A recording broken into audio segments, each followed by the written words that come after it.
हम आपसे सवाल करते हैं कि जब भगवान सब जगह है तो क्यों नहीं देखा? थोड़ा सा क्यों नहीं विचार किया कि ये है कौन? सिया राम मैं सब जग जानी, करहूं प्रणाम जोरी जुग पानी। सबने भगवान को देखा है मैया। आपकी माता कौन है? भगवान। पिता कौन है आपके? लेकिन आप कहते हैं हमने भगवान को नहीं देखा। भाई माँ बाप ही तो भगवान है, पर कहाँ मानने को तैयार है ये मन कि माँ बाप भगवान है। आपको तो लगता है कि ये तो इंसान है। समस्या ये है कि आप मानने को तैयार नहीं। आपका जो भीतर अंतःकरण है, जो चेतना, जो हृदय है, वो स्वीकार नहीं कर रहा कि नहीं।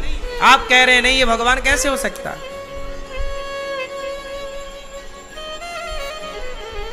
समस्या है। भगवान, आप जैसे मंदिर जाते हो, आपने भगवान को देखा? हाँ या ना? आपने भगवान को देखा? क्यों?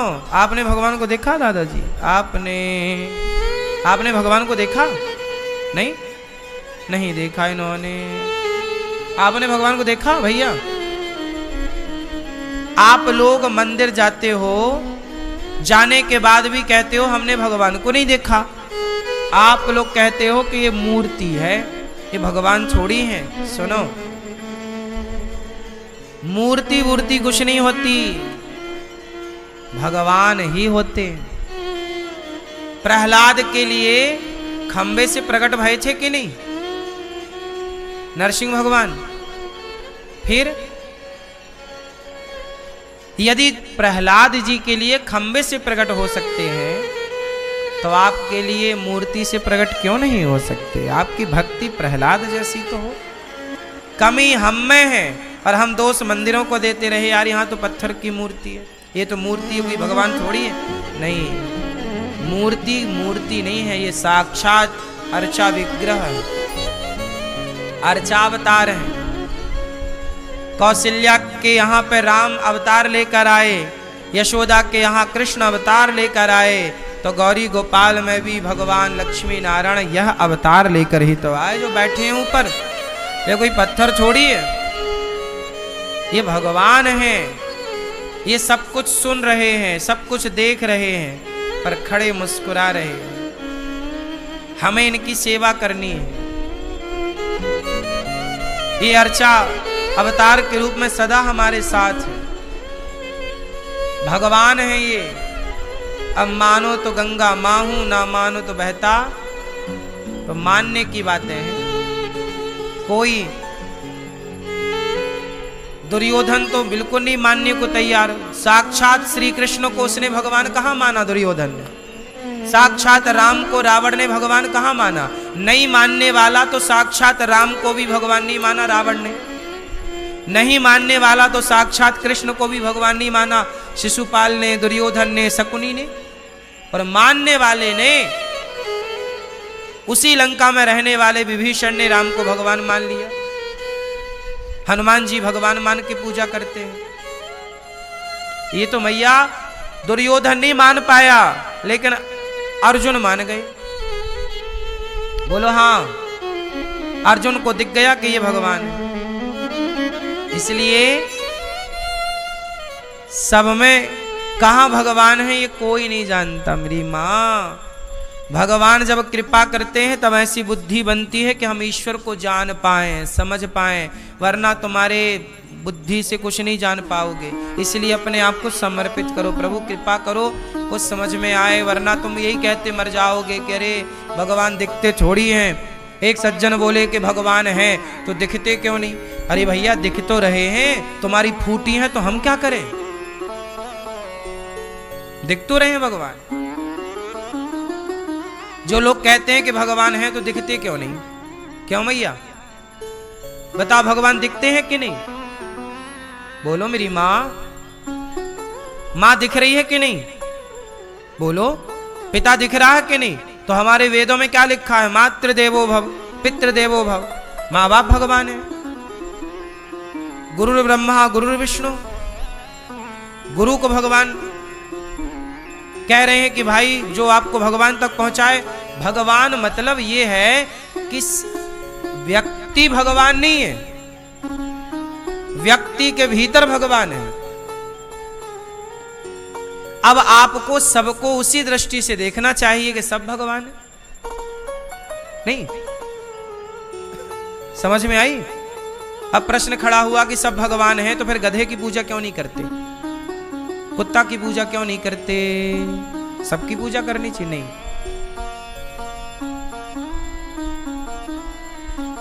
ये बताओ खंबे पे भगवान है, ये प्रहलाद ने कहा। तो प्रहलाद को तो दिख रहे थे, क्या हिरण्यकश्यपु को दिख रहे थे? बोलो। फिर तो भगवान सब में है, ये उनके लिए है जो उस कोटि का भक्त है। हमें गधे में भी ईश्वर का दर्शन हो जाए, इसमें क्या है? नामदेव जी को गधे में हुआ तो था, कुत्ते में हुआ था। कुत्ता रोटी लेके चला गया नामदेव जी की, रखी थी रोटी भोग लगाने के लिए, रोटी दबाया मुंह में, कुत्ता भागा। तो नामदेव जी घी की कटोरी लेके दौड़े, भैया भैया प्रभु जी सूखी रोटी मत खाओ, आपका दिया घी है प्रभु, घी चुपड़ के खाओ। जब लोग बोले कि पागल हो गए हो, वो कुत्ता है, वो कुत्ते के लिए तुम भाग रहे हो कटोरी लेके घी की। अरे बोले तुम्हें कुत्ता दिख रहा है, हमारे को तो हमारे भगवान का ही दर्शन हो रहा है। ये भावना उनकी थी ना, अब ऐसी भावना तुम्हारी हो तो तुम्हें कुत्ता में भी ईश्वर नजर आ जाए। ये तो भाव की बात है। अब ये सबका भाव थोड़ी बन जाएगा, जिसका बन जाए वही तो फिर भक्तों की श्रेणी में चला जाता है, वही आनंद पाता है। यही भाव बनाने के लिए तो सत्संग करते हैं। सत्संग का मतलब क्या है? कि आपका दृष्टिकोण बदल जाए, ये बदल जाए कि सब में ईश्वर है। इतनी सी बात समझाने और समझने के लिए 4 वेद और 18 पुराण लिखे गए। जो व्यक्ति सब में ईश्वर को देखता हो, उसे फिर कौन सा वेद पुराण सुनने की जरूरत है? बता। तुम सब में ईश्वर को देख पाओ, ये समझाने के लिए ही तो वेद पुराण है।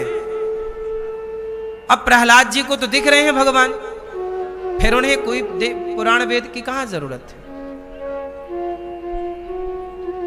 तुम चारों वेद पढ़ के, पुराण पढ़ के भी ईश्वर को कण कण में नहीं देख पाए तो पढ़ना लिखना बेकार है। और नहीं पढ़ने वाला नामदेव भी देख ले तो उनका पढ़ना सार्थक है। दुर्योधन भी तो ज्ञानी था, कोई अनपढ़ थोड़ी था, पर नहीं जान पाया। रावण बड़ा विद्वान था, बताओ रावण से बड़ा विद्वान था? कहते इसके जैसा कोई विद्वान नहीं।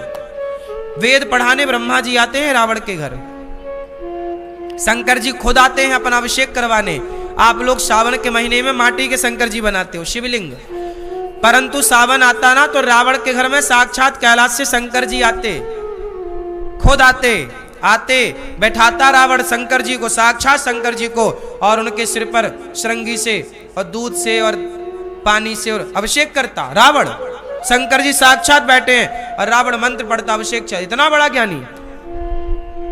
शंकर जी उसके द्वार पे आते हैं रावण के यहाँ, ब्रह्मा जी उसके द्वार पे आते हैं वेद पढ़ाने, पवन देवता झाड़ू लगाते हैं लंका में, अग्नि देवता पूरी व्यवस्था करते हैं, देवता उसकी कुर्सी के नीचे शनि को उल्टा लटका रखा था रावण ने। बोलो हाँ, ऐसा हल्के में ले रहे हो रावण को? वो रावण सारे देवताओं को नीचे कुर्सी के नीचे रखता। जो कुर्सी की 4 पाई होती है ना, 4 नहीं होते कुर्सी, चेयर में 4 पांव होते, तो जो शनि थे ना, शनि को 4 पाई कुर्सी के नीचे लिटाकर और छाती पे अपने कुर्सी की वो आगे का पांव रखता शनि के ऊपर। शनि महाराज दबे थे उसकी कुर्सी के नीचे। ऐसा रावण था। तो मैं शनि महाराज बड़ा परेशान कर रहे हैं और रावण तो कुर्सी के नीचे लेटाए हैं। ऐसा रावण था, इतना बड़ा ज्ञानी। क्या नहीं जानता था रावण? कौन सा वेद नहीं जानता था, कौन सा पुराण नहीं जानता था?